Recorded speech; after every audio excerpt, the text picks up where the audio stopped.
Welcome to Bannur వారి వంటిల్లోనండి. ఈరోజు మనము ఈ ఉల్లికోళ్ళు మళ్ళీ ఆలు ఇవి వేసి సాంబార్ ఎలా చేసుకోవాలో చూద్దాము. చూడండి, వీటినంతా కూడా నేను తరిగి ఇప్పుడు ఈ ప్లేట్లో ఉంచుకున్నాను. ఆలు ఇటువైపు ఆలు ఉంచాను, కట్ చేసిన పీసులు ఆలు ఇలా ఉంచాను. ఇక్కడ టొమాటోలు మళ్ళీ పచ్చిమిర్చి కూడా వేసాను.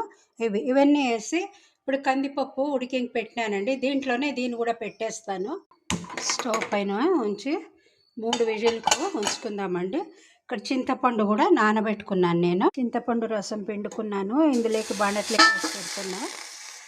ఈ స్పూన్ అంతా సాంబార్ పొడి వేసానండి. ఇవి ఉడకనిద్దాము. తగినంత ఉప్పు వేస్తున్నాను. ఇప్పుడు కరివేపాకును కొత్తిమీర కూడా ఇందులోకి వేసేసాను. ఇది బాగా ఉడుకుతూ ఉంది. ఇదంతా ఉడికిపోయిందండి ముక్కలు. ఇప్పుడు ఇందులోకి వేసి కలియబెడతాను. ఈ ఉడికిన కందిపప్పును ఇందులోకి వేసేస్తున్నాను. ఇచ్చుండి బాగా ఉడికిపోతా ఉంది. ఇప్పుడు దీన్ని దించేసి సర్వింగ్ బౌల్లోకి వేస్తాను.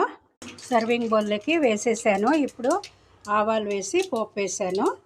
ఇంగు వేస్తున్నాను. పసుపు వేద్దాము. పోపులోకే వేస్తున్నాను. పోపు వేసేస్తున్నాను. మీరందరూ కూడా చేసి చూడండి ఈ సాంబార్ ఎలా వచ్చిందో. ఇడ్లీ, దోశ, చపాతీ లాంటి వాటికి కూడా మనం బాగా దీంతో పాటు అన్నీ తినచ్చండి ఇష్టంగా. చాలా బాగుంటుంది. ఖండితంగా సబ్స్క్రైబ్ చేయడం మర్చిపోకండి. Thanks for watching my video అండి.